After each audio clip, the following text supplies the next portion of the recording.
On that night, December 25th, 1776, it was not snow that fell from the charcoal skies over Pennsylvania.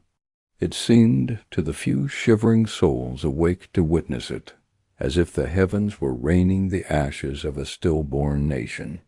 The rest of the Christian world celebrated the birth of a Savior with warmth and hearth-light. Yet on the ragged banks of the Delaware River, the man who would one day be immortalized on the world's most recognizable currency stood not as a hero, but as a condemned failure.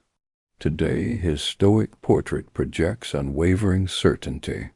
But on that Christmas night, George Washington was a man watching the sands run out on an impossible hourglass. He was the commander of a phantom army, a ragged collection of farmers, shopkeepers, and boys whose enlistments expired in exactly 6 days. If they left, the rebellion evaporated. The Continental Army was rotting alive. They were starving in a land of plenty, naked in the heart of winter. Washington walked among the campfires that burned precariously low, his imposing physical presence always his greatest asset, now serving only to highlight the skeletal frames of his men.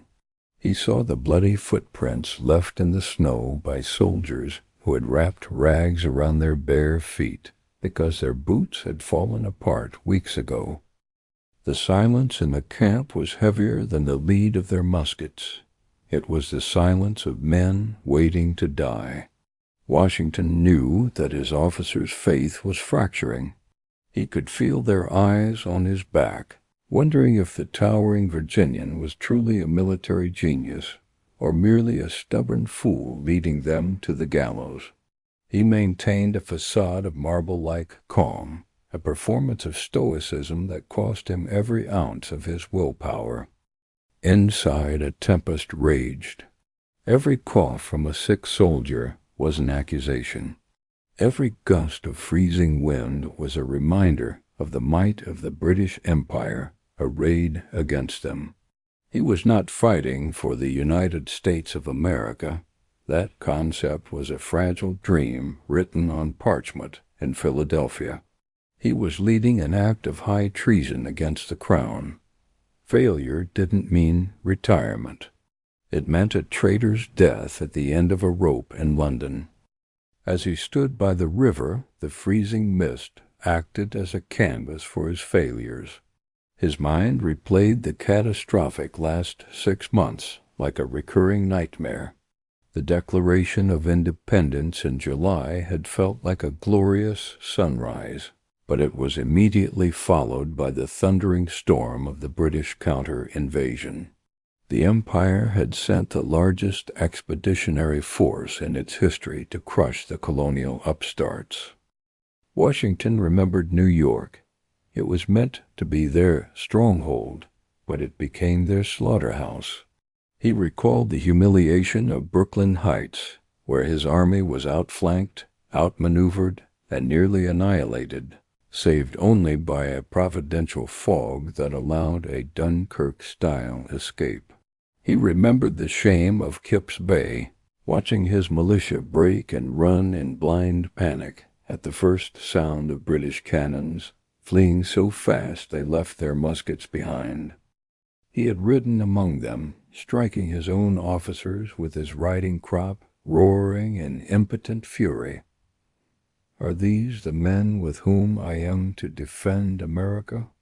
They called him the American Fabius, after the Roman general famous for avoiding pitched battles and wearing down the enemy through strategic retreats. It was meant as a compliment initially, a testament to his prudence. But now, after retreating all the way across New Jersey, with the British hunting hounds nipping at their heels, the nickname tasted like ash. Fabius now sounded like a synonym for coward. He had ceded territory, prestige, and hope. The British commanders, the Howe brothers, were so confident the rebellion was crushed that they had settled into comfortable winter quarters in New York. leaving the mopping up to their feared Hessian mercenaries stationed in Trenton, just across the river. They believed Washington was finished, and standing there in the dark, listening to the groans of his dying army, Washington feared they were right. The conflict escalation had reached its zenith. The threat was no longer just the British Army. It was the elements, time itself, and the crumbling psychology of his own forces. In desperate times, rational men seek safety. But Washington realized that safety was an illusion. To do nothing was to die slowly. To surrender was to accept the death of the revolution. Therefore, the only rational choice left was madness. He called a council of war in the humble dining room of the Merrick House. The air was thick with the smell of damp wool and pipe smoke. His generals, Greene, Sullivan, Mercer, Knox, sat around the table, their faces grim masks illuminated by flickering candlelight. When Washington laid out the plan, the silence in the room was absolute. He proposed taking this wrecked army, devoid of proper winter gear, and ferrying them across a turbulent river choked with ice floes in the dead of night during a nor'easter. Once across, they would march 9 miles through the snow to launch a pre-dawn bayonet attack against 1,500 highly trained Hessian professionals garrisoned in Trenton. It was not a military operation. It was a desperate gamble, a lunge at the throat of fate. If the river didn't drown them, the cold would freeze them. If they survived the march, the Hessians, renowned for their brutal efficiency, would likely slaughter them. But Washington's facade of calm finally gave way to the steel beneath. He looked each man in the eye, his presence filling the small room. There was no room for debate. The decision was made. He gave them the password for the night's operation, a phrase that perfectly encapsulated the binary reality of their existence. Victory or death. It was not rhetoric. It was a literal instruction. The operation began at sunset, and immediately chaos took hold. The weather, already vicious, turned apocalyptic. A howling nor'easter screamed down from the skies, pelting the men first with rain, then sleet, and finally heavy snow that slashed at their faces like glass shards. The Delaware River was transformed into a churning black artery of death, choked with massive jagged blocks of ice flowing downstream with crushing force. At McConkey's Ferry, the scene was one of organized bedlam. Colonel Henry Knox, the former Boston bookseller with the booming voice, bellowed orders over the wind, coordinating the loading of men and cannons onto the Durham boats, large, flat-bottomed cargo vessels, usually used for hauling iron ore. They were manned by Marblehead fishermen from Massachusetts, men born of the sea, who now used long poles to fight the river's current. Washington stood near the bank, wrapped in his cloak, a silent monolith watching the slow, agonizing progress. Every minute delayed was a minute closer to daylight and disaster. The plan called for the entire army to be across by midnight. By 11 p.m., barely a fraction had made it. The river was fighting them with an almost sentient malice. When Washington finally stepped into one of the boats, the tension was physically painful. The only sounds were the grunts of the oarsmen, the terrifying crunch and grind of ice smashing against the wooden hull, and the howling wind. He stood near the bow, looking toward the Jersey shore that was invisible in the swirling snow. He was a man standing on a trapdoor, waiting for the lever to be pulled. He knew that if a single boat capsized, the resulting panic could end the entire endeavor. He was watching history balance on the edge of a knife. It was nearly 4 a.m. before the last soldier stepped onto the New Jersey shore 4 hours behind schedule. The element of a pre-dawn surprise was rapidly slipping away. They were 9 miles from Trenton, and the storm was intensifying. "Should we call it off, General?" an officer asked, his voice trembling with cold. "March on," Washington commanded, his voice flat and final. "We have gone too far to retreat." The march that followed was a tortured test of human endurance. The road was a sheet of ice covered in fresh snow. The men, already exhausted and frozen from the crossing, began to slip and fall. Muskets, soaked by the sleet, became useless clubs as wet powder would not ignite. Washington rode up and down the line on his horse, a spectral figure in the blizzard, urging them forward, reminding them that to stop meant freezing to death. They were an army of ghosts marching through hell.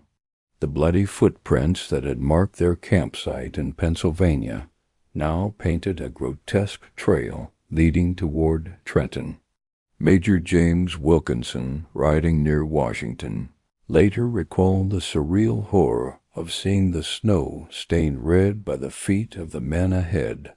They were propelled not by patriotism anymore, but by the sheer primal instinct to survive and the unbreakable will of the man on the white horse driving them toward the enemy. Meanwhile, in Trenton, the Hessian garrison was sleeping off their Christmas celebrations. Their commander, Colonel Johann Rall, a brave but arrogant officer, had dismissed warnings of an American attack as old women's talk. He believed the weather was too severe for any army to move. He was wrong.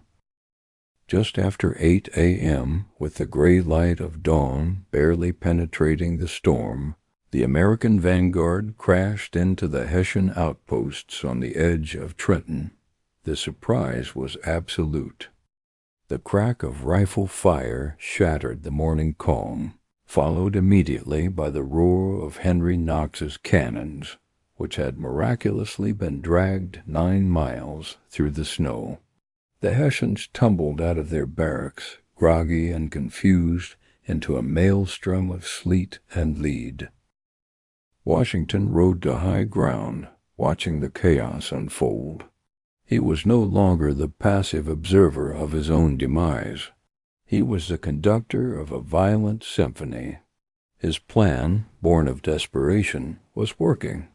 The Americans, galvanized by the shock on their enemies' faces, fought with a ferocity born of months of humiliation. The battle was short, brutal, and decisive. In less than an hour it was over. Colonel Rall was mortally wounded, and nearly 900 Hessian soldiers surrendered. It was a staggering tactical victory. As the smoke cleared, Washington rode down into the town. He sat on his horse, watching the fierce Hessian mercenaries lay down their arms before his shivering, half-naked farmers. His expression did not change. There was no jubilation, only an overwhelming sense of relief that nearly buckled his knees. He had rolled the dice with history and won. This victory did not win the war. The British were still vastly superior, and the terrible winter at Valley Forge lay ahead a year later. But on that freezing morning in Trenton, Washington had achieved something far more critical than military success. Standing on the banks of the Delaware the night before, the Revolution was dead. By the morning, it was alive again. He had proven that the British Empire was not invincible. He had given a dying cause the only thing that could sustain it through the long years of blood ahead: hope.